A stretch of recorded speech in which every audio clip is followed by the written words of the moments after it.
Estamos aqui, então, mais uma vez com essa estreia. É um prazer ter todos vocês aqui.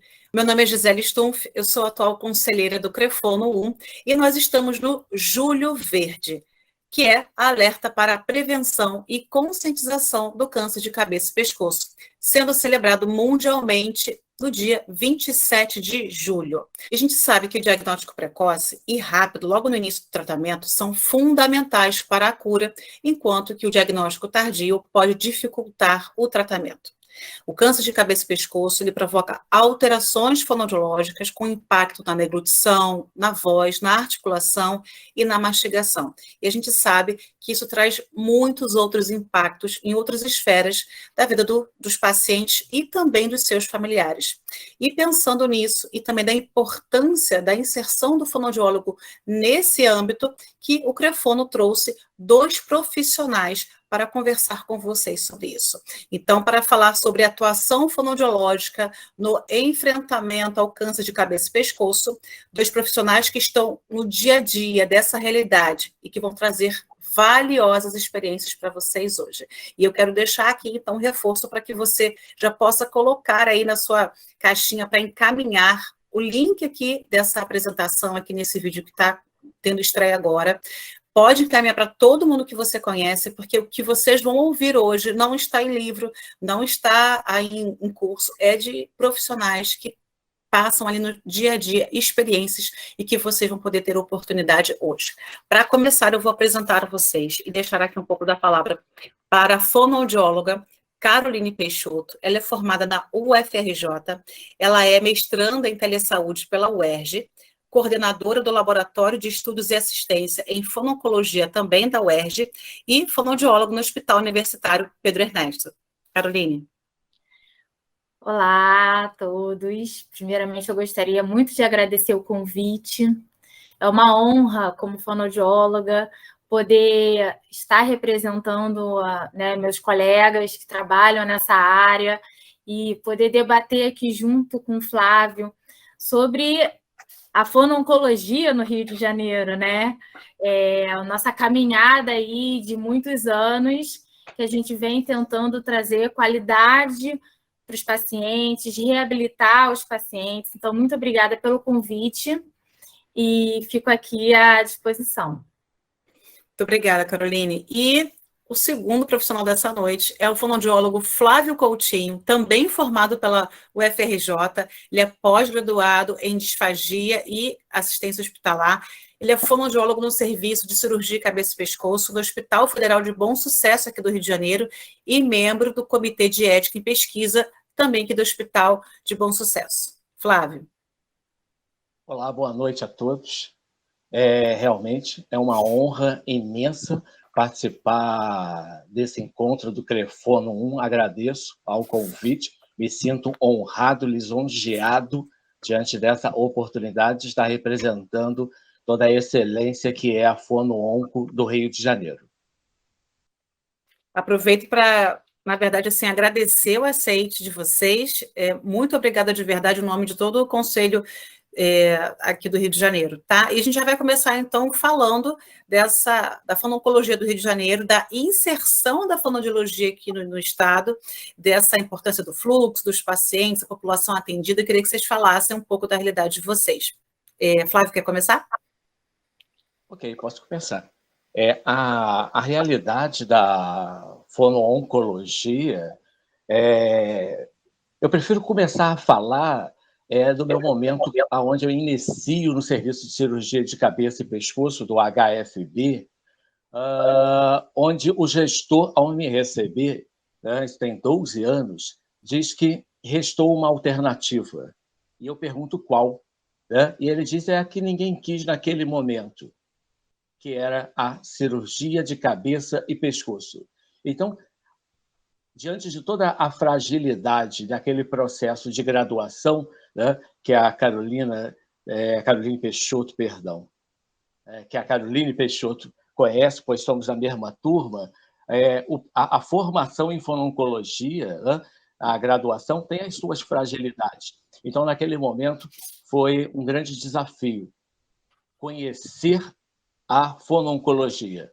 E, a partir de então, nós começamos a observar que existem gargalos, né? Gargalos nesse processo, onde o perfil do paciente que chega à cirurgia de cabeça e pescoço, como descrito, são pacientes com doença em estágio avançado e, predominantemente, homens com idade maior de 40 anos, mas que, decorrente ao estágio avançado da doença, muitas das vezes necessitam de tratamentos radicais e, por conseguinte, sequelas não somente estéticas, mas sequelas funcionais. Então, diante de todo esse processo de aprendizagem da fono-oncologia, nós podemos compreender o quanto o fonoaudiólogo inserido no SUS pode promover qualidade de vida, pode reduzir o impacto dessas sequelas, que são mutilantes, que são desafiadoras e que refletem diretamente na autoestima do nosso paciente e, por conseguinte, na sua qualidade de vida.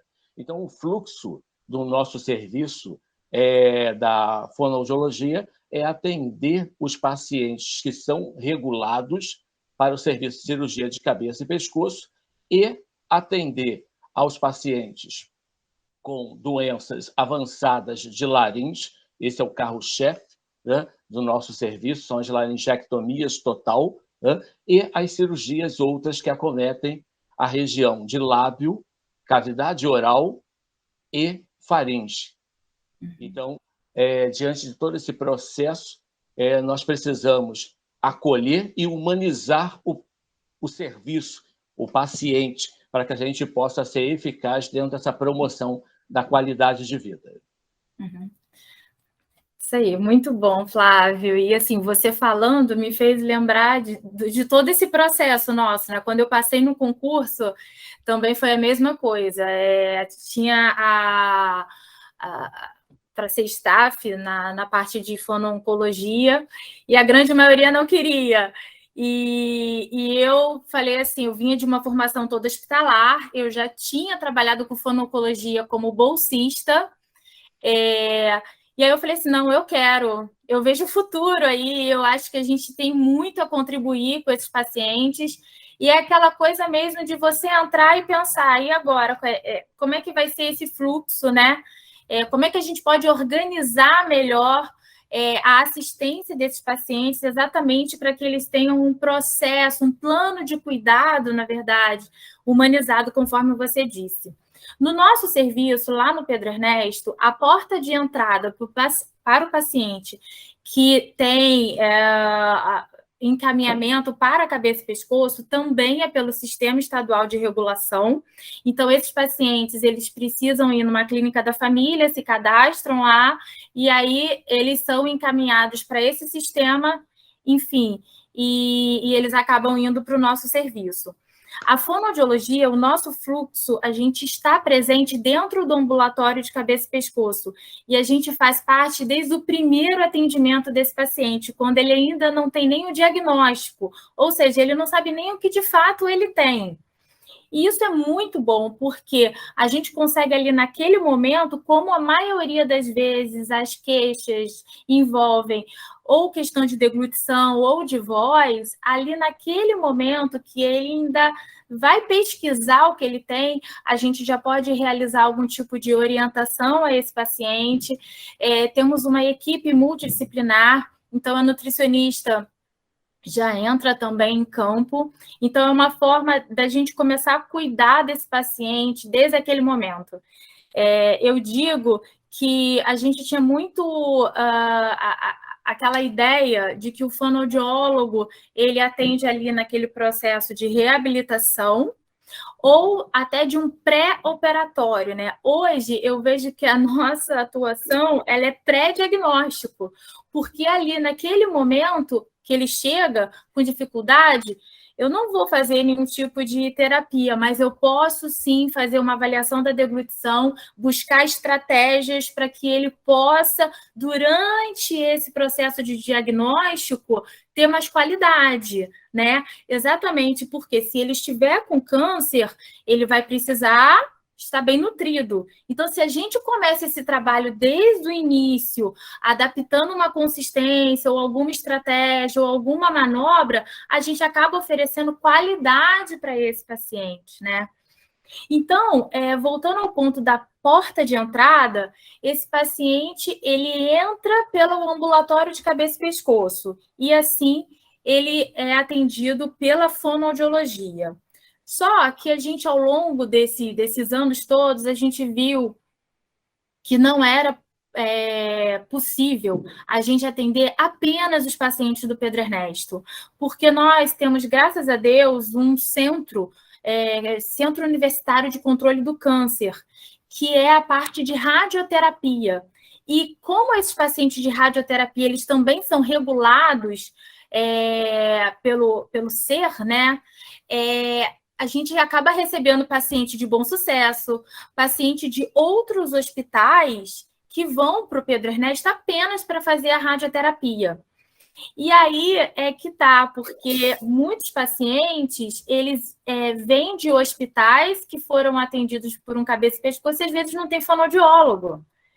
E aí, quando a gente se depara com esse paciente durante a radioterapia que não tem nenhum tipo de orientação, a gente acaba absorvendo, né? Eu digo a gente porque eu trabalho junto com a fonoaudióloga Ana Cristina, que é minha parceira, que veio agregar o serviço há alguns anos, e graças a Deus a gente tenta de todas as formas elaborar, né, os nossos fluxos. Então, a fonoaudiologia, a fono-oncologia no Pedro Ernesto, ela está inserida na cabeça e pescoço, ela está inserida no núcleo de cuidados paliativos. Nós elaboramos no nosso fluxo também os pacientes para radioterapia. Então, esses pacientes de radioterapia, eles são assistidos desde antes da radioterapia, uma coisa que vem sendo dita há muito tempo, há algum tempo, com relação a exercícios profiláticos para os pacientes que vão realizar radioterapia. Então, a gente tem o grupo do paciente laringectomizado, a gente tem a residência em fonoaudiologia hospitalar, então a gente também tem essa parte acadêmica lá no nosso serviço, e aí, diante disso tudo, a gente acabou optando por fazer um projeto de extensão, que é um laboratório de estudos e assistência em fono-oncologia, que hoje nós temos 3 alunos. Então, assim, é a oportunidade de alunos da graduação terem a experiência já com a fono-oncologia. Há 16 anos atrás, quando eu e meu amigo aqui nos formamos, era muito pouco. Tivemos praticamente... De disfagia já foi difícil. Fono-oncologia, então, era laringectomizado que a gente tinha e aquele mundo ali, né? E aí eu brinco hoje com o pessoal, eu falo, a fono-oncologia também não é só a cabeça e pescoço. Eu atendo paciente com câncer de pulmão, porque às vezes esse paciente com câncer de pulmão, ele vai ter algum tipo de incoordenação durante a deglutição. Então, ele precisa de orientação também. Eu atendo paciente, às vezes, que tem câncer no esôfago, ou até outros tipos de câncer, né? Já atendi até paciente com câncer de mama, câncer de próstata. Aí você vai pensar, o que tem a ver? Na verdade, se é um paciente que está muito emagrecido e, por conta disso, desnutrido, ele acaba tendo uma disfagia por conta de uma fraqueza muscular. Então, eu vejo hoje que a fono-oncologia ela cresceu muito, ela está crescendo e a gente está se inserindo aí, né, no SUS, tentando oferecer um trabalho de ponta. Eu tenho uma realidade também no particular e eu vejo que existe uma diferença, até em termos de encaminhamento. No SUS, a gente tem a oportunidade de ter uma equipe multidisciplinar, de estar ali perto e o médico encaminhar mais precocemente. No particular, eu vejo que, às vezes, esse encaminhamento é um pouco mais tardio, não tão precoce. Então, eu sou fã, né, do atendimento que o SUS pode proporcionar. Muito, muito bom, muito importante. Assim, já falou um pouquinho de alguns outros pontos que eu vou até perguntar, mas eu vou seguir aqui, porque apesar da gente ter relativamente pouco tempo, e o assunto daria praticamente uma pós-graduação, porque é muito extenso, que foi como você falou, a gente já está no nível que a gente percebe que a fonoaudiologia se estende para outras situações desse paciente, dessa área. Aí vou perguntar para vocês dois a questão dos principais marcos da atuação da fonoaudiologia nessa área, nas diversas etapas desse paciente, seja da terapia, rádio, ou químio, até mesmo da cirurgia, especificamente de cabeça e pescoço. E a gente vai pensar assim, com o filtro do que é assim, primoroso, né, da atuação, ou antes, ou durante, ou depois, do que vocês veem na prática de vocês do câncer de cabeça e pescoço. Se você quiser começar, já que você já está com a palavra. Posso falar assim, como a gente tem a nossa linha do tempo lá no Pedro Ernesto, a gente tem a possibilidade de pegar esse paciente no diagnóstico, ali, né, quer dizer, antes do diagnóstico, o diagnóstico, a eleição do melhor tratamento para aquele paciente, se ele vai fazer uma cirurgia, se ele vai para a radioquímio. A gente acompanha durante a radioterapia e a gente acompanha após a radioterapia, né? E, em paralelo, a gente também tem o acompanhamento e cuidados paliativos, mas, infelizmente, o encaminhamento para cuidados paliativos ainda está muito vinculado a um paciente com tumores bem avançados, né? Então, o que eu vejo de marco, ali naquele primeiro momento que o paciente chega, e que muitas vezes ele tem dificuldade, conforme eu falei, ali a gente já pode começar a criar um vínculo com esse paciente. Eu vejo que ao longo de todo o tratamento, por mais que o paciente faça o acompanhamento com o médico, que muitas vezes acontece de 3 em 3 meses para esse controle, os pacientes criam uma intimidade muito grande com a gente. Acho que é porque a gente está toda semana ali encontrando com eles. Então, às vezes, eles têm vergonha de fazer alguma pergunta para o médico e acaba fazendo para a gente. Então, um marco, além desse período ali do diagnóstico, é esse pré-tratamento. Então, tanto ele como orientações pré-operatórias, né, na parte das cirurgias, assim como pré-radioterapia. Então, nós temos hoje a oportunidade de ter um grupo, a gente orienta todos esses pacientes que vão iniciar a radioterapia, já com relação a exercícios. A gente acompanha esse paciente semanalmente, e às vezes de 15 em 15 dias, dependendo do grupo, durante a radioterapia. Então, a gente observa um marco, por exemplo, durante a radioterapia, por volta da 12ª, 15ª fração, geralmente é o período que os pacientes começam a referir uma piora na deglutição. Então, nesse momento, é muito importante que a gente esteja presente, que a gente possa avaliar esse paciente, orientar esse paciente e buscar estratégias para que ele se mantenha, enfim, nutrido, né, e com uma alimentação por via oral de maneira segura. Então, eu já tive paciente que, por conta de dor, ele não tinha uma disfagia em si, mas ele tinha uma odinofagia, uma dor a deglutir, e a gente acabou precisando indicar uma via alternativa para ele naquele momento por conta da dor. Então, eu considero esse período da radioterapia um marco também, assim como o final da radioterapia. Por quê? Porque, às vezes, até por conta de todo o efeito agudo que a radioterapia causa, após o tratamento, os pacientes podem evoluir com linfedema, com trismo, enfim, com diferentes reações agudas ao tratamento. E aí nós criamos agora também um fluxo específico para esses pacientes com linfedema e trismo. E aí a gente pega tanto no pós-operatório, porque eles precisam também desse acompanhamento, assim como pós-radioterapia. E aí vai aqui uma percepção minha.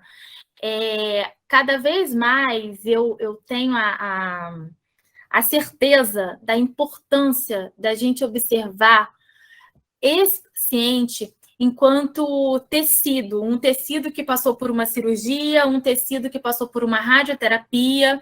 Então, às vezes, ele está disfágico, mas quando a gente consegue organizar melhor a questão dele de tecidual, ele acaba conseguindo evoluir. Então, eu penso que diagnóstico, pré-tratamento, durante o tratamento, vale a pena o fonoaudiólogo também, porque às vezes ali ele já pode apresentar algumas alterações, então vale a orientação. E no pós, para a gente acabar trabalhando as questões das reações e das sequelas, então a disfagia, a voz, o linfedema, enfim, então são momentos.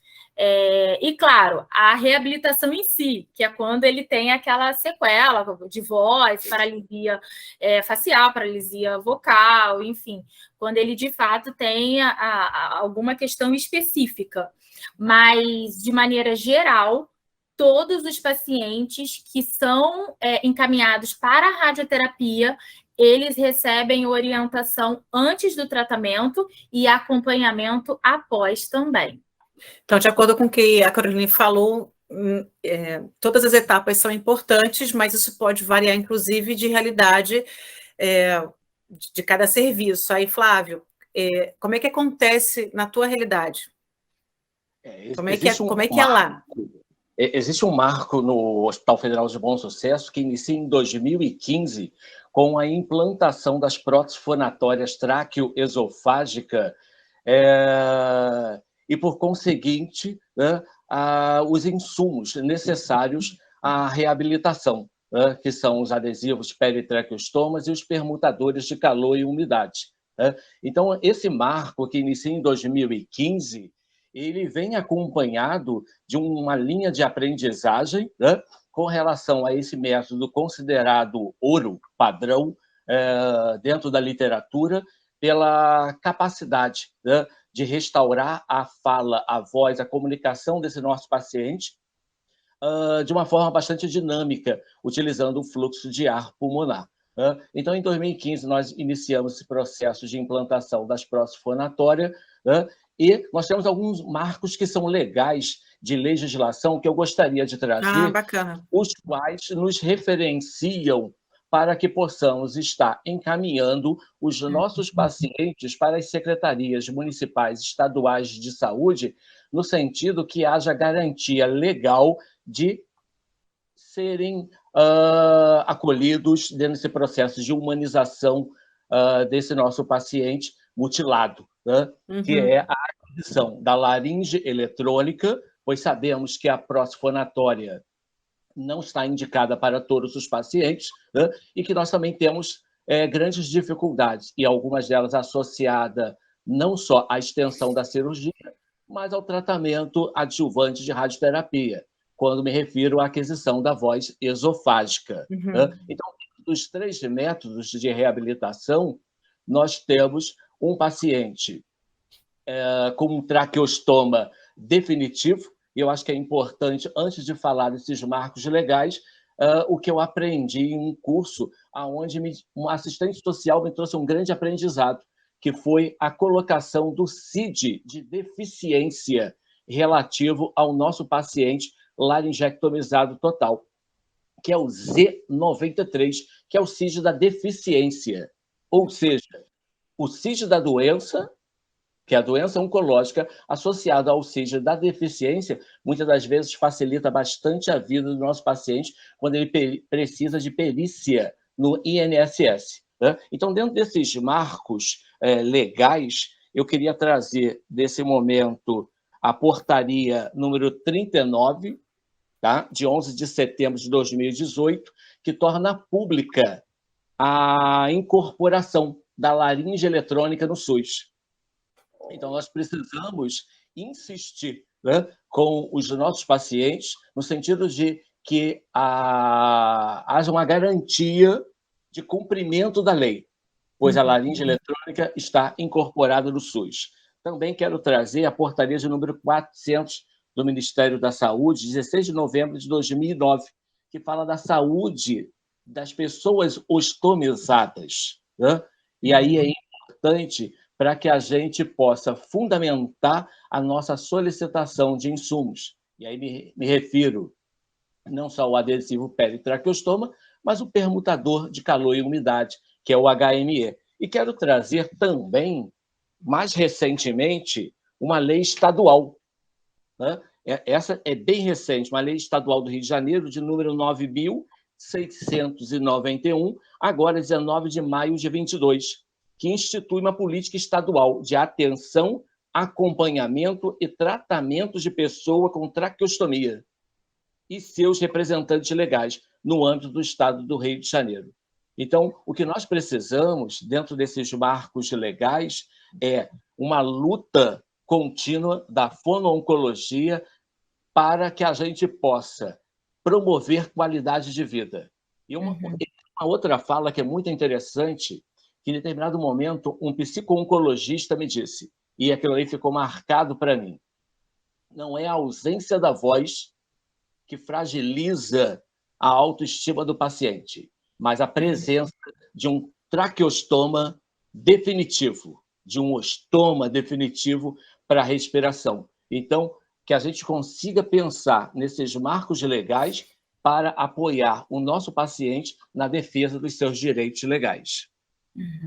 Nossa, uma abordagem bem diferenciada, que muitas vezes o fonoaudiólogo, assim como a Caroline falou, para quem se formou há um tempo atrás, como eu também, ele quase não teve a parte do traqueostomizado, muito pouco, e a gente mal sabia das questões legais, como você está falando, que dirá do material e de toda essa informação que você está trazendo, e é importante que a gente tenha ciência também dessa outra parte da atuação do fonoaudiólogo. E aí eu queria, assim, saber da sua atuação agora direta com seus pacientes, o que você observa que a tua atuação lá traz benefício com relação à atuação especificamente fonoaudiológica agora, na hora que você está diretamente com o seu paciente e que você observa desse marco fonoaudiológico quando você atua na fonoterapia com eles, ou antes, ou durante, ou depois, que eu acho que você está mais diretamente com os pacientes que passam por cirurgia, estou correta? Está correto. São, como lhe disse anteriormente, né?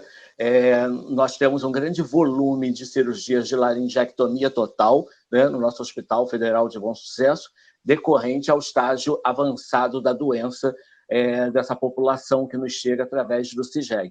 O grande marco da fono-oncologia no hospital que nós conseguimos trabalhar é o aconselhamento pré-cirúrgico, no sentido de fornecer ao nosso paciente autonomia com relação à escolha do método de reabilitação.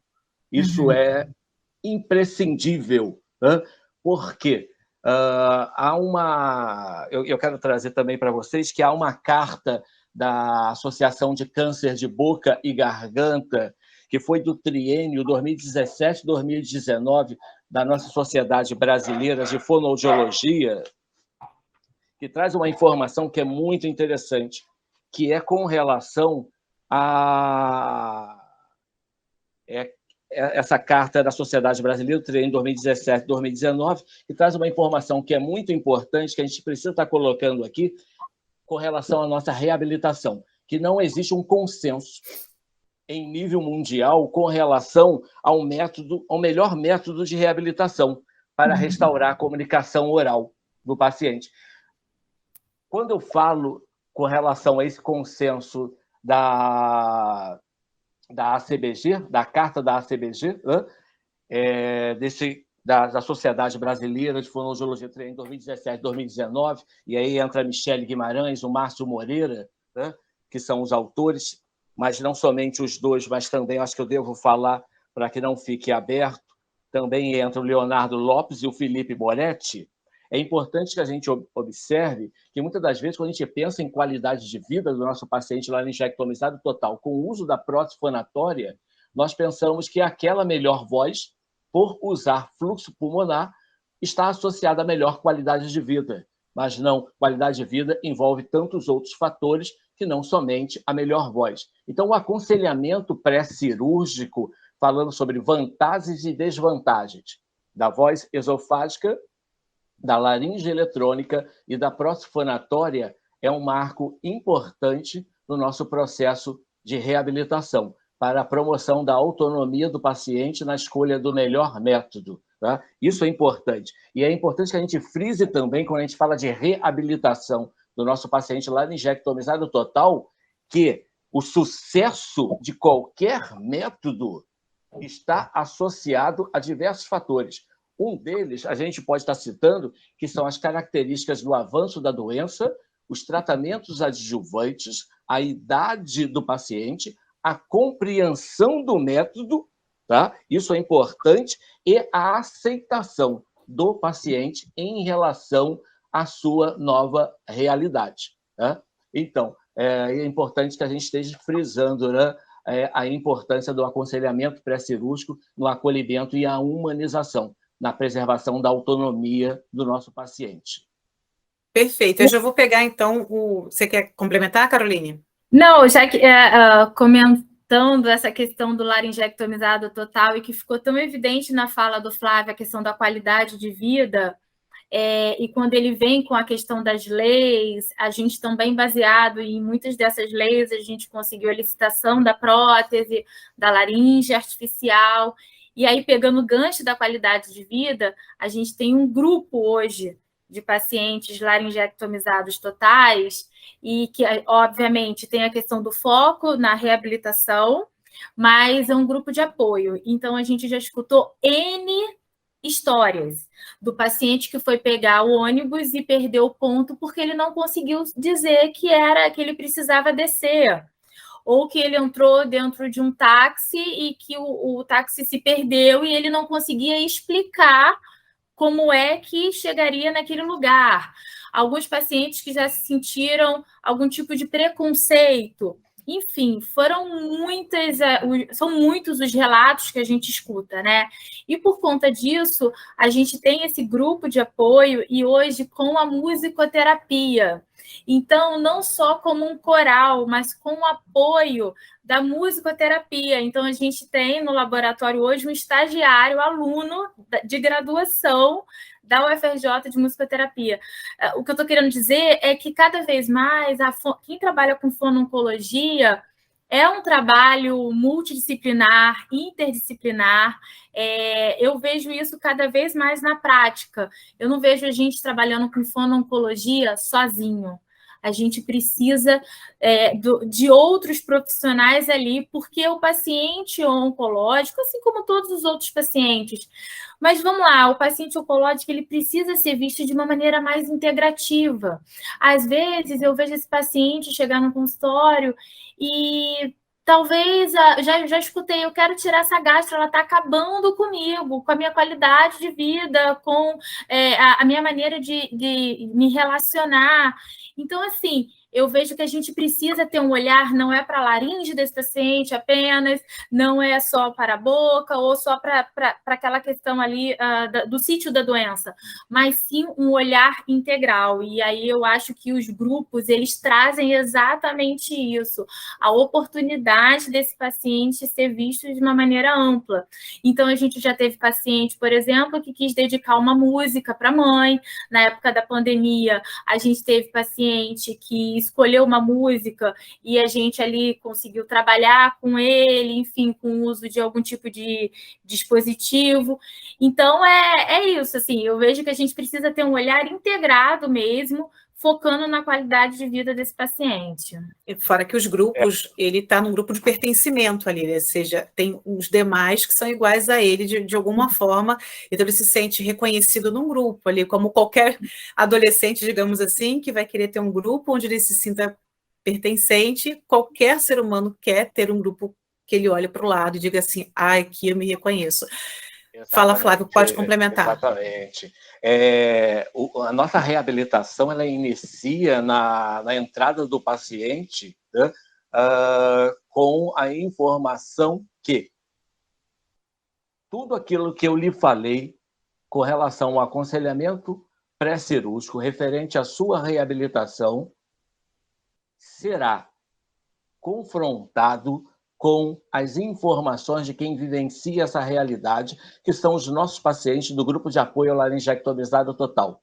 Então, é ali que você identificará pessoas iguais em processo de enfrentamento, cada um com a sua dor, e processos vivenciais que são construídos, cada um no seu tempo, né? Pois eu já tive uma paciente laringectomizada, usuária de uma próstata foratória traqueosofágica, que não aceitava o olhar no espelho, muito menos o toque no pescoço para a oclusão do traqueostoma, para uso do mecanismo protético. Então, o sofrimento é multifacetado. Sim. Não só recorrente à mutilação, mas um sofrimento emocional e um sofrimento social. E aí nós vemos a importância do nosso grupo de apoio, a laringectomizada em Bom Sucesso, no enfrentamento desse processo de adoecimento. Né? E o coral nem se fala. Né? O coral emociona e o coral inclui, o grupo inclui e faz com que eles juntos tenham forças para enfrentar e nos ensinar o quanto, né, Carol? Eles Sim. nos ensinam a viver melhor. Com certeza, Flávio. E aí, só você falou uma coisa que me fez lembrar aqui. Eu hoje vejo, né, quando eu fui bolsista na área de câncer em 2007. E hoje nós estamos em 2022, então tem bastante tempo aí. E eu vi, assim, uma diferença. O paciente hoje, ele não é mais aquele paciente que quer ficar em casa, às vezes, parado. Hoje, ele é aquele paciente que quer voltar para o mercado de trabalho. Ele é aquele paciente que quer se relacionar. Ele é aquele paciente que, às vezes, tem um diagnóstico mais cedo. A quantidade de paciente que cada vez mais a gente tem jovem, na faixa de 30 e poucos anos, é enorme. E aí, pegando o gancho dos fatores de risco, além do cigarro e da bebida alcoólica, mas o HPV também, né? Então, como é importante a gente falar, o Júlio Verde fala sobre isso, sobre esse mês de conscientização, né, ao câncer de cabeça e pescoço. Então, eu vejo que hoje o nosso paciente, ele quer voltar, ele quer trabalhar, ele quer se envolver. Então, daí a importância dos grupos, né, Flávio? Porque você vê ali que eles fazem amizade. Semana passada, eu tive 2 pacientes que estavam combinando viajar final de semana juntas. Então, assim, elas iam viajar. Eu já tive paciente que um deu receita para o outro de comida, o outro que foi no sítio, enfim. Então, é muito bom quando a gente está passando por alguma situação e a gente encontra outras pessoas, digamos assim, exatamente, porque se você for ver, né, daí a importância do trabalho em grupo. Ou seja, o fono que não sabe ou que não gosta de trabalhar em equipe ou em grupo, ou aprende a trabalhar, ou vai ter que ajustar alguma coisa na profissão, porque quase tudo que a gente faz é basicamente um trabalho em grupo ou trabalho em equipe, multidisciplinar, multiprofissional, não é? E vocês já acabaram entrando no ponto seguinte, que foi natural, foi muito espontâneo, que é a questão da reabilitação, basicamente vocal e de deglutição. Vocês querem complementar alguma questão específica com relação a esse tópico de reabilitação? Posso falar.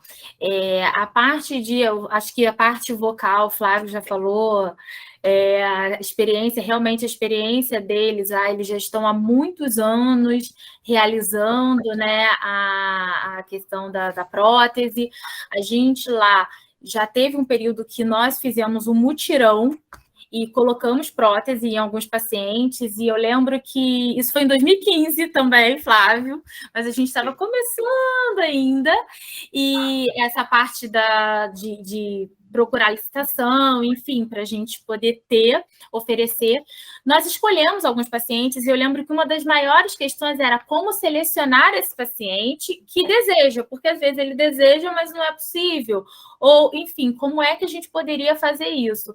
E pela nossa experiência, eu vi que o paciente que, às vezes, durante a própria reabilitação ali da tentativa da voz esofágica, ele não faz os exercícios, não se dedica muito, ele colocou a prótese e também não conseguiu, enfim, desenvolver ali a voz da maneira que deveria. Não sei se você também tem essa experiência, Flávio, mas eu vejo que quando a gente pega um paciente motivado, você falou sobre isso, motivado, que quer participar, realmente, eu vejo que a evolução dele com relação ao uso da prótese é bem maior do que, às vezes, um paciente que fica mais apático e que não acaba não seguindo as orientações.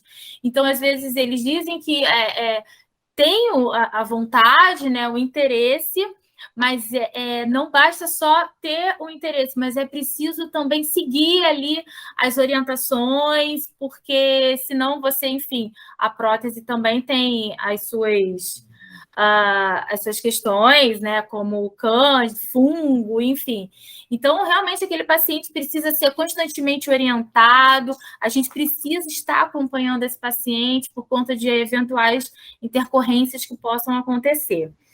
E com relação à disfagia, acho que eu não vou falar do paciente de laringe, vou deixar para o Flávio, mas com relação a câncer, por exemplo, de cavidade oral, orofaringe, a gente tem ali um processo, né? Como a gente acompanha esse paciente desde o diagnóstico, é natural, a gente consegue ir evoluindo com esse paciente e estabelecendo estratégias. O que eu tenho observado a partir do momento, isso é prática, a gente combinou, né, que a gente ia falar sobre prática. Na minha prática, quando a gente começou a acompanhar de perto esses pacientes, desde antes da radioterapia e durante toda a radioterapia, a gente observou que esse paciente, após a radioterapia, pelo menos algum tipo de consistência a gente consegue manter liberada para esse paciente, de maneira segura, né? E cada vez mais, né, a gente lê sobre a importância de, dentro do possível, nunca deixar esse paciente completamente sem nada por via oral. Mesmo que você talvez precise deixar 1 colherada, 2 colheradas, algumas vezes ao dia, a importância desse paciente ter esse estímulo exatamente, né, para o que a questão que o pessoal fala, de não... para não perder, né? Então, o que eu tenho observado na prática com relação à reabilitação da disfagia é que o paciente que vem sendo acompanhado, que a gente busca estratégias desde antes do tratamento, que realiza tratamento que realiza os protocolos profiláticos que hoje já tem alguns descritos na literatura, durante o período de radioterapia e esse pós-operatório quanto antes, né? A gente podendo atuar com esse paciente.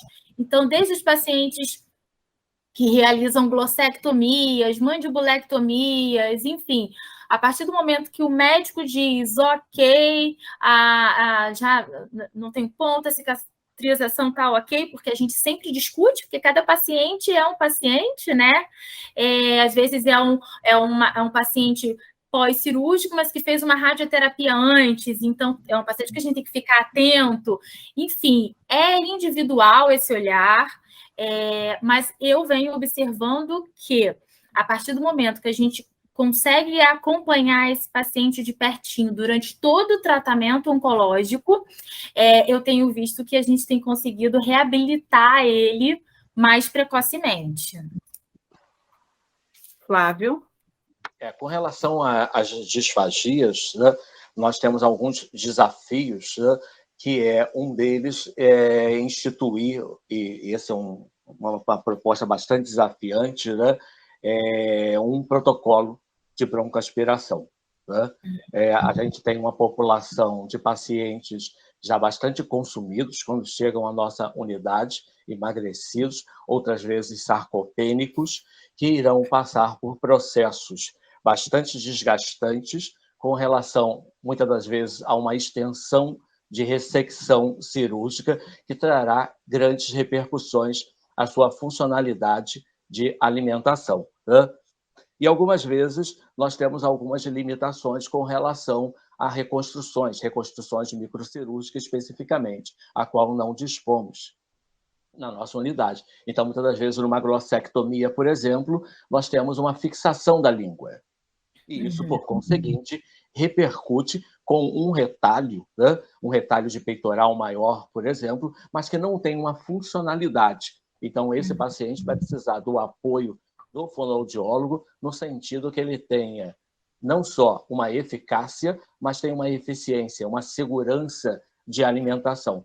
Então, a gente precisa pensar aí em instituir protocolos com relação ao risco de broncoaspiração, né, para que a gente consiga graduar e dimensionar o risco de disfagia e, dentro de uma decisão compartilhada com o paciente, com o familiar e com toda a equipe médica, nesse trabalho interdisciplinar, possamos iniciar a alimentação por via oral de uma forma inicialmente de prazer, conforto, mas que possamos reduzir o tempo de internação hospitalar com a retirada da via alternativa, né, de alimentação, e muitas das vezes que a gente consiga manter o prazer oral, manter a funcionalidade, sem que seja necessário a indicação de uma gastrostomia, um procedimento cirúrgico, né? Com relação à disfagia, nós também vamos observar que existem sequelas decorrentes a tratamentos adjuvantes de radioterapia, que repercute bastante, né, na funcionalidade da alimentação desses pacientes, que é a xerostomia, a boca seca, que é um grande desafio da nossa intervenção, mas também o linfedema, né? Perdão, deixa eu beber um golinho de água. Tá. Linfedema esse, né, que está comprovado em literatura pela doutora Débora Queja e equipe, que é não somente externo de tecidos, mas que também é um linfedema interno, né, que repercute na funcionalidade de alimentação e na sensibilidade da laringe com relação a reflexos de tosse para a proteção de via aérea. E outras vezes nós também vamos observar que esses nossos pacientes manifestam a disfagia decorrente das estenoses. Estenoses essas decorrentes, estenose de esôfago superior, por exemplo, decorrente do tratamento de radioterapia. Então, a intervenção em disfagia em câncer de cabeça e pescoço é uma intervenção complexa, que pede profissionais treinados, é um grande desafio, e, sobretudo, uma ação humanizada, acolhedora, diante de toda a fragilidade do nosso paciente, e uma intervenção interdisciplinar. E com relação à reabilitação em voz, nós já abordamos um pouco, é sempre imprescindível o aconselhamento pré-cirúrgico na garantia de autonomia do paciente na escolha do melhor método de reabilitação. Eu vou fazer uma pergunta agora para vocês que a gente não falou sobre ela previamente, mas eu agora fiquei curiosa, porque o trabalho de vocês, ele é muito cuidadoso. E eu imagino que provavelmente vocês já devem ter visto, e se vocês pudessem talvez falar, eu imagino que agora é a hora, obviamente, com cuidado. O que um fonoaudiólogo, nesse âmbito de atuação que vocês já viram fazer e dizem, não façam, sabe? De repente o fonoaudiólogo vai com toda a boa intenção, por exemplo, enfim, aquela questão assim, regras de etiqueta, ou de atuação, assim, olha, o fonoaudiólogo ou não pode fazer, ou você já viu alguma atuação em que, assim, ele é fonoaudiólogo, cuidado, isso aqui não, ou desta forma não. Me veio à mente agora essa pergunta. Às vezes para um estagiário, para uma pessoa que está... Eu estou pensando aqui. Às vezes a forma de se comportar... Porque enfim, ou de técnica, ou a atuação com equipe... Sabe? Porque o que eu vejo, isso é até uma questão que a gente levantou agora com uma das estagiárias. A gente está com uma estagiária que ela é aluna de medicina. E ela teve interesse em entrar no área. E eu achei isso muito bacana, porque a gente está trocando muito com ela, né? E uma coisa que a gente, né, vem fazendo um projeto junto com ela, eu falei, comunicação. Eu acho que o fonoaudiólogo, ele é o profissional da comunicação, né? Então, eu acho que aprender a questão de se comunicar com o paciente é muito importante. E com essa aluna, ela vem questionando algumas abordagens, né, da equipe médica com aquele paciente. Às vezes, como é que você fala? Olha, o senhor tem um câncer, o câncer é na laringe, vai precisar retirar toda a laringe, vai ficar com uma traqueostomia e vai reabilitar com a fono, né? E aí eu fico pensando que às vezes o paciente ainda está ali na questão do câncer, né? Então, assim, esse fonoaudiólogo, ele precisa pegar esse paciente, acolher esse paciente, explicar para esse paciente, de fato, o que ele pode contribuir para ele entender ali de fato o que está acontecendo. Então, eu acho que a comunicação é uma coisa muito importante. A gente precisa saber se comunicar com esse paciente, porque às vezes é um paciente também que ele não consegue muito bem falar o que ele gostaria, então você acaba tendo que ir ali... Fazer mais uma leitura do não verbal, às vezes ele também tem uma dificuldade de entender tanta informação nova, porque eles às vezes também não falam o que não entenderam, porque às vezes os profissionais ao redor usam palavras que ele também não compreende, por mais simples que possam parecer. Exatamente. E fugindo um pouco da questão da comunicação que a gente está falando aqui, eu acho que uma coisa que o fonoaudiólogo não pode fazer é desprezar, digamos assim, os sinais. Muitas vezes, o Flávio, ele citou o trabalho da Débora, que foi maravilhoso, né? O doutorado dela sobre a questão do linfedema. Eu gosto muito dessa área, daí a gente ter, enfim... Tem um grupo hoje, um ambulatório só de linfedema, trabalhando linfedema com esses pacientes. A questão da aspiração silente, né? Então, às vezes, o paciente de cabeça e pescoço, ele aspira, mas não tem sinal, né? Às vezes, quando você tem algum exame, se ele tiver uma traqueostomia, você vai ver, digamos ali, e ele não tem nenhuma tosse, nenhum dos sinais clínicos de espinéia, queda de saturação, enfim. Então, a gente não pode... ignorar. Como é que eu posso dizer?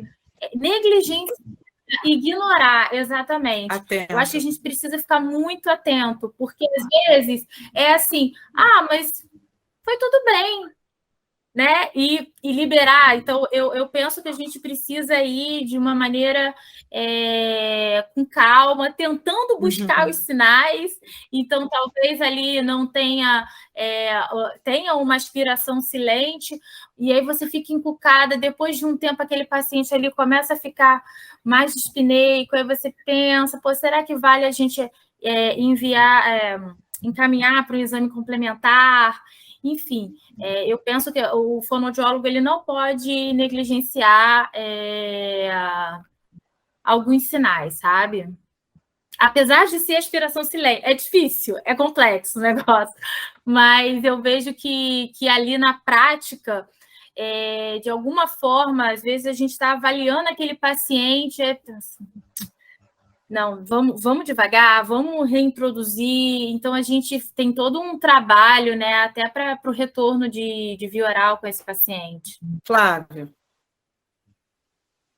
O caminho é exatamente esse, né? Que é importante não fingir, compreender o paciente, né? Nós temos pacientes com alterações importantes de comunicação decorrente a cirurgias de lábio, cirurgias de língua, né? Ou as cirurgias maiores, né, que envolve todo o assoalho de cavidade oral, pacientes com tumores avançados de parótida, que, por conseguinte, evolui para paralisia facial, pacientes com doenças avançadas, tumores malignos de tireoide, que outras vezes evolui com paralisia laríngea, por acometimento do nervo laríngeo recorrente, né, e pacientes com doenças avançadas de laringe que evolui para a cirurgia de laringectomia total. Então, o grande desafio é a comunicação. diante de toda essa perturbação que existe decorrente à extensão da cirurgia e à mutilação. Então, diante de um paciente fragilizado em sua autoestima, é necessário que a gente seja mais empático, né? Isso é fundamental, a gente tenha um pouco mais de compaixão e que a gente consiga ser eficaz nessa relação de comunicação. Nunca fingir que compreendeu a fala do paciente quando não tiver entendido. Tá? Se aproxima, pede para repetir e diga: eu não entendi. Você pode escrever? Né? Você pode repetir? Tá? Então, é isso, acho que é fundamental, né? Essa relação de respeito, essa relação de igualdade, para que nosso paciente se sinta à vontade e confiante no seu terapeuta nesse processo de reabilitação. E aí, Flávio, desculpa, Gisele. Nada, fica bom. Vocês aqui têm toda a palavra aqui. Continue. O Flávio falando me fez lembrar de um paciente. A gente está falando aqui, né, do paciente laringectomizado total, a gente está falando de comunicação, a gente está falando de reabilitação de comunicação. E ele até falou assim, de escrever, né? Mas eu já tive paciente laringectomizado total, glossectomizado, e aí você pensa, como é que ele vai se comunicar? Escrevendo, só que ele era analfabeto. Sim. E aí foi aquela coisa toda. Por quê? Porque era um paciente, se ele fosse laringectomizado total apenas, a reabilitação com a laringe eletrônica, ele conseguiria, através da articulação, se comunicar. Mas ele não tinha língua. Então, ficamos um pouco mais restrita, mas a gente até conseguiu doar uma laringe para ele.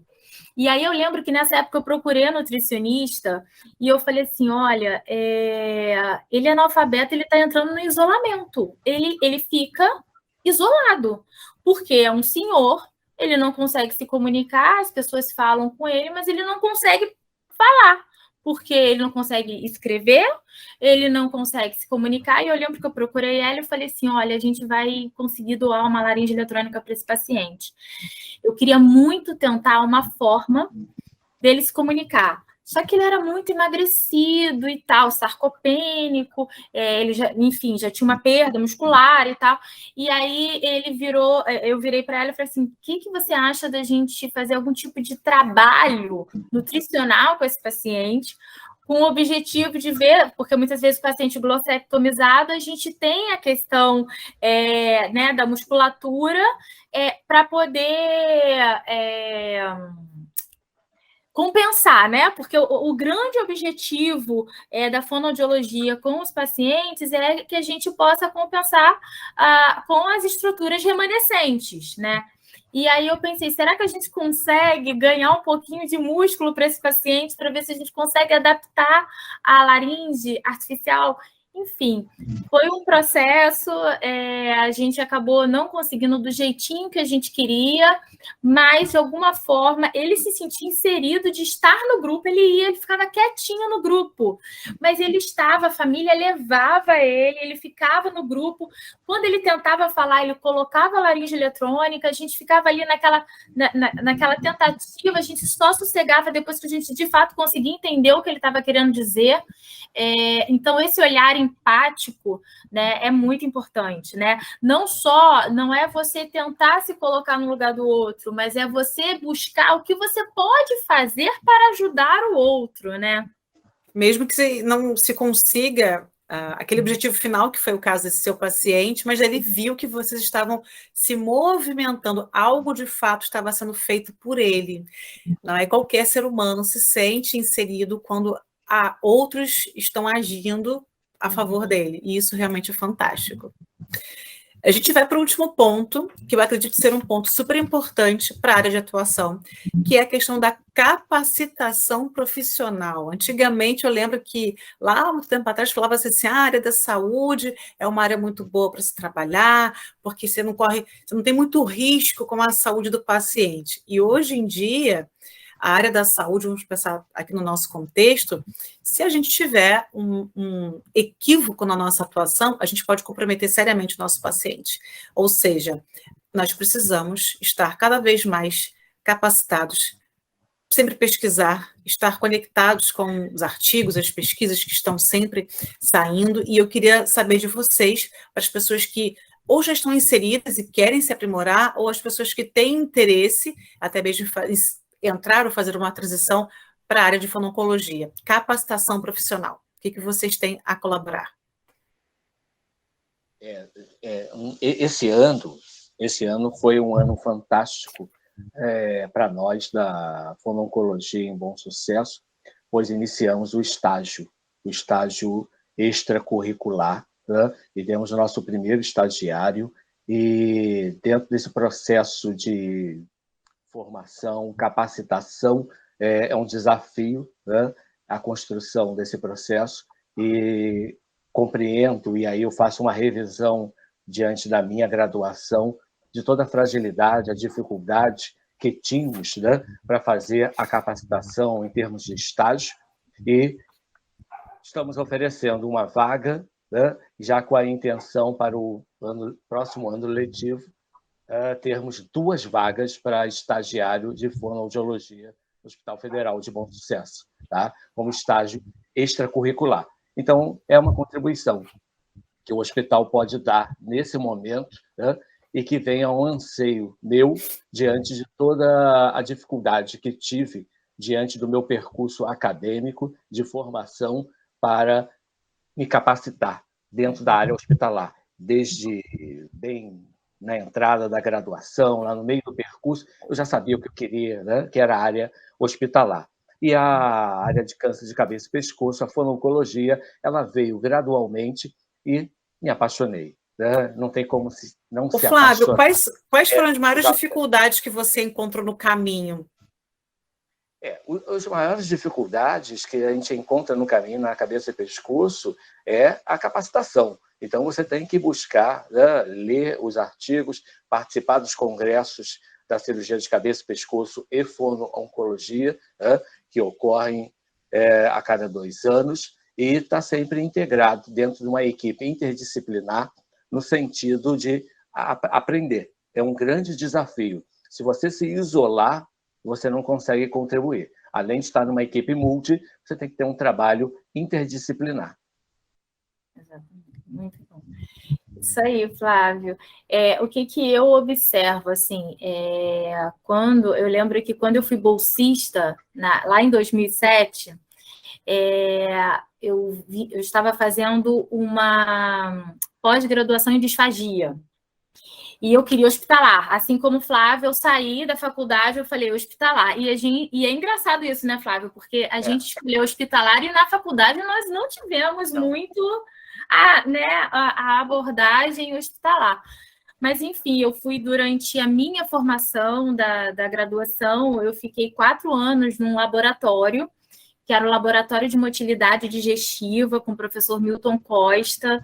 Então, eu tive a oportunidade de ser estagiária dele na iniciação científica, né? Então, eu vejo que, assim, hoje, o engajamento durante a graduação, eu acho que já é um diferencial, porque ali você já começa a buscar outros olhares. Eu lembro que eu já me relacionava com fonoaudiólogas formadas, com dificuldades, enfim, da profissão em si, da atuação. Então, uma menina ali, mas eu estava ali quietinha, observando. Então, eu acho que se inserir em laboratórios, se inserir, criar contatos, né, com outros profissionais que já estão na área. Então, assim, eu fiquei nesse laboratório durante um tempo e depois eu sabia que era hospitalar, eu falei, vou fazer uma pós-graduação em disfagia.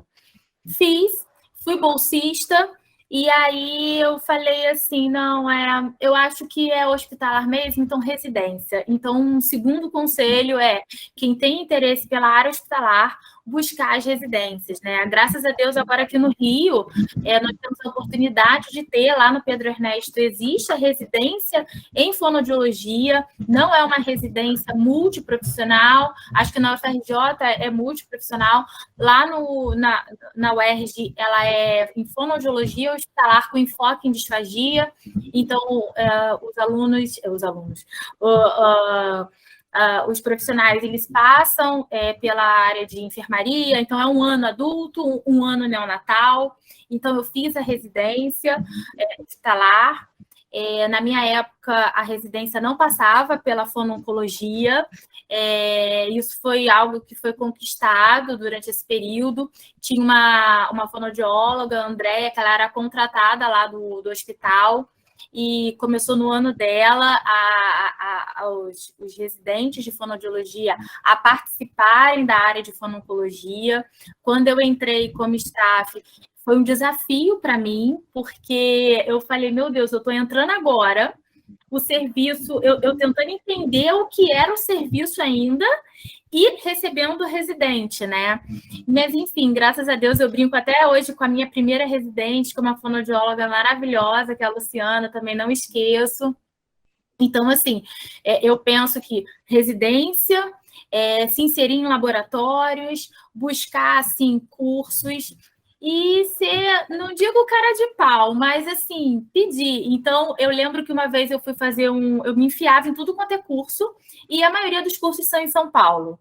Então, eu tinha que ir para São Paulo. E aí, eu lembro que eu falava, pô, já que eu estou aqui em São Paulo, eu vou perguntar se eu posso visitar esse hospital.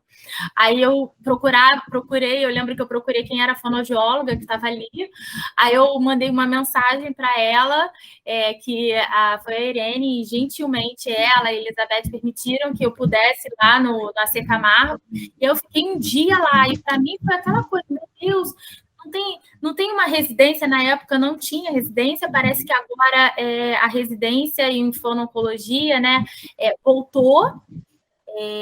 Então, assim, a gente ainda precisa viajar um pouco, mas eu acho que o Rio de Janeiro está crescendo muito. Eu sei de laboratórios, eu sei que existe um laboratório no INCA. O nosso intuito, meu e da Ana, de criar o laboratório é porque a gente está vinculado a uma universidade. Infelizmente, a UERJ não tem graduação em fonoaudiologia, mas a gente tem a oportunidade de ter um hospital universitário e de poder ter projetos de extensão. E a nossa ideia é, por que não montar um laboratório que a gente possa receber alunos e profissionais que tenham interesse na área da fono-oncologia e que a gente possa capacitar, porque eu acho que para o médico encaminhar, a gente precisa mostrar a importância da fonoaudiologia e a gente precisa que essa voz seja transmitida por várias pessoas. Então, não tem isso de que o nicho é esse, então eu vou ficar aqui e vou ficar quietinha. Não, a gente tem que divulgar, porque a fono-oncologia ela tem que crescer. Se você for ver as estatísticas, né, de câncer de cabeça e pescoço, principalmente para homens, é enorme, é a quinta maior. Então, assim, o câncer, infelizmente, ele está aí e a gente precisa de profissional capacitado que mostre para o médico. E aí eu sempre comento, né? A gente acaba lidando com muito cirurgião, profissionais de diferentes áreas. E aí, às vezes, ali, você tem que mostrar, não, mas olha só, eu vi esse paciente e dá a sua opinião e dá a sua expertise, porque sobre deglutição, você estudou sobre deglutição, você estudou sobre voz, você estudou sobre motricidade orofacial. Aí volta a comunicação. Volta a comunicação. Então, até você, como fonoaudiólogo, mostrar para aquela pessoa que, olha só, olha o que eu posso fazer, olha também como eu posso reabilitar. E aí eu vejo que Assim a gente vai ter encaminhamentos de maneira mais precoce. Então, hoje, no privado, eu consigo ver isso. Então, um paciente que faz uma tireoidectomia, hoje em dia existe a tireoidectomia endoscópica, né, através do vestíbulo oral. Então, não tem mais a cicatriz no pescoço. Eu tenho muitos pacientes com esse tipo de cirurgia. E o que eu vejo é um conforto muito grande após a nossa atuação. Eles falam no dia, né? Nossa, estava tudo preso aqui, o que você fez aí? Ou seja, se o fonoaudiólogo não conhecer a técnica que esse paciente vai passar, ele não vai entender ali a fisiologia, a anatomofisiologia, o que ele vai atuar em cima dessa técnica utilizada para ele, ou seja, mais o conhecimento, o estudo e etc. Exatamente. Aí vai a importância da capacitação. Quando eu recebi esse desafio de atender diretamente esses pacientes, eu pensei assim, tá, aonde tem curso? Não tem. Não tem curso da área da fono que lide diretamente. Então, assim, você vai fazer o quê? Drenagem? Você vai fazer manipulação tecidual? Você vai fazer exercícios de voz? Você vai fazer exercícios de deglutição? Vai fazer laser? Pode fazer laser? Pode fazer bandagem? O que você vai fazer com esse paciente? E aí eu falei assim, caramba, não existe, já sei o que eu vou fazer. Eu vou fazer um curso de cada. E aí, através do raciocínio clínico, a gente vai ali colocando. Então, o que eu vejo é a gente se capacitar, porque o olhar é individual, não tem receita. Então, eu vejo que a gente precisa estar se capacitando das técnicas, dos recursos terapêuticos também, para que a gente possa se comunicar, mostrar o nosso trabalho e, consequentemente, contribuir para a qualidade de vida do paciente. Porque o paciente que chega para você, que acabou de fazer uma cirurgia, que saiu de uma radioterapia, que está com uma fibrose, consegue mexer o pescoço e, às vezes, por conta de toda essa rigidez, prejudica a deglutição também, e você consegue manipular e contribuir dele sair e falar assim, nossa, que diferença, eu dormi até melhor. Eu acho que isso, assim, realmente não tem preço. Então, eu penso que buscar cursos, buscar se comunicar, fazer residência. Eu, nesse intuito, quando eu comecei a perceber que o nosso perfil era não só de cabeça e pescoço, mas de oncologia em geral, eu fui fazer uma pós-graduação em oncologia, no Einstein, em São Paulo. Então, eu acho que o fonoaudiólogo que trabalha com oncologia no Rio de Janeiro, a gente tem um papel fundamental para essa garotada que está vindo. E eu vendo as residentes hoje, vendo os estagiários, eu vejo que é uma garotada muito boa, uma garotada engajada, sabe? Eu fico tentando lembrar de mim quando eu era lá, eu era engajada também, mas a galera hoje eu acho que está vindo bem assim. Então a gente só precisa ir ajudando ali, a desenhar, digamos assim. Então, para finalizar, desculpa te cortar, eu vou jogar uma situação no colo de vocês, tá? Mas é só para fechar mesmo, que eu já vou passar a palavra para vocês se despedirem. Tá bom. A gente teve a situação agora com o Justin Bieber, que é a questão da paralisia facial. É claro que o dele foi uma outra situação, mas eu queria que vocês, por conta dessa questão que já está na mídia, etc., tem muita gente que, enfim, atua, não atua, etc. Quando acontece no caso de vocês, como é que é na equipe, como que acontece, como vocês lidam, vocês atuam diretamente, quando é, obviamente, dentro desse contexto de fononcologia? Olha, eu acho que depende muito do serviço. Pelo que eu sei, muitos serviços é o fisioterapeuta que atende, às vezes, a área de paralisia facial. Lá no meu serviço, quem atende é a gente. Mas eu já vi relatos de outros hospitais de ser a equipe de fisioterapia quando tem uma equipe de fisioterapia. Lá no hospital, no contexto da fono-oncologia, nós temos também fisioterapia na área oncológica, porém, elas são poucas e a gente, por estar inserida ali na cirurgia de cabeça e pescoço, a gente acaba encaminhando esses pacientes para o nosso acompanhamento. Então, a do Justin foi um outro olhar, foi com a paralisia dele, né? Não foi no contexto da fono-oncologia. Quando é um paciente, por exemplo, que fez uma ressecção de parótida e por conta disso ele evoluiu com uma paralisia, é importante a gente observar direitinho como é que foi o pós-operatório desse paciente. Eu já tive paciente até com cirurgia, por exemplo, de esvaziamento cervical, que acabou tendo algum tipo de alteração de mímica facial no quadrante inferior, e a gente conseguiu evoluir com terapia. Então, assim, na minha realidade, é o fonoaudiólogo lá no hospital, nós que atuamos com esse paciente com paralisia facial no contexto fonoaudiológico. Ok. Flávio. A paralisia facial é um desafio, né, interdisciplinar entre o fonoaudiólogo e o fisioterapeuta. E a importância do fonoaudiólogo além da questão estética, mas restaurar a sua condição funcional. Né? A condição de funcionalidade com relação à mastigação, à sucção, à deglutição e também as repercussões que tem sobre a ressonância oral e sobre a fala.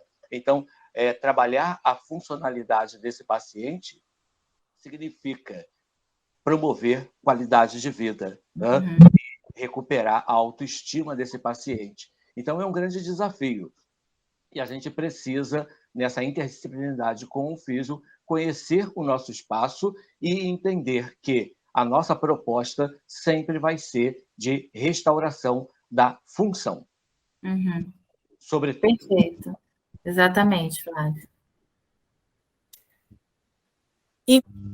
Então, desta forma, nós estamos finalizando, já caminhando para a finalização desta live, que está aqui celebrando o Julho Verde, que é celebrado mundialmente no dia 27 de julho, que é para a prevenção, né, um alerta para a prevenção e a conscientização do câncer de cabeça e pescoço. E nós estamos aqui com 2 fonoaudiólogos que são da área de fono-oncologia do Rio de Janeiro, Flávio Coutinho e também a Caroline Peixoto. E eu gostaria agora de convidá-los para dar suas últimas palavras e eu vou deixá-los à vontade. Flávio. Só agradecer, né? Agradecer a oportunidade de estar aqui na mesa com a Caroline Peixoto, né? E esse convite do Crefono, né? E que a nossa fono-oncologia possa estar integrada, que a gente possa aproximar os centros de pesquisa, aproximar as instituições, no sentido que a gente possa formar uma rede mais coesa no sentido de pesquisa. Tá? E agradecer, tá? E colocar aí à disposição. Caroline? Eu também gostaria de me colocar à disposição para contato, para alunos, profissionais que tenham interesse de participar do laboratório, que tenham interesse em se aprofundar na área de fono-oncologia. Gostaria muito de agradecer o convite. Eu gostei bastante, me sinto honrada em poder participar e de falar um pouco sobre a fono-oncologia, que é uma área que eu escolhi trabalhar, é uma área que, dentro de mim, eu aprendo muito com os pacientes, e esse aprendizado eu levo para a minha vida pessoal. Às vezes eu penso, nossa, isso não é nada frente a tudo que a gente está presenciando, que a gente presencia no dia a dia. Então, a oportunidade de falar um pouquinho sobre a fono-oncologia é muito gratificante. A oportunidade de estar aqui ao lado do meu amigo aí de faculdade, né, que entramos em 2001 e saímos e nos formamos em janeiro de 2006, então, muitos anos ali, e é isso. Muito obrigada. O Crefono 1 que agradece imensamente o aceite de vocês, porque assim, 2 profissionais colaborando de uma forma assim tão especial como a fono-oncologia do Rio de Janeiro. Nós ficamos muito gratos e agradecemos também a presença de cada um de vocês que estão aqui assistindo, compartilhando também para que mais outros fonoaudiólogos possam conhecer a atuação da fono-oncologia no Rio de Janeiro com o Flávio Coutinho e a Caroline Peixoto. Muito obrigada a todos e até a próxima.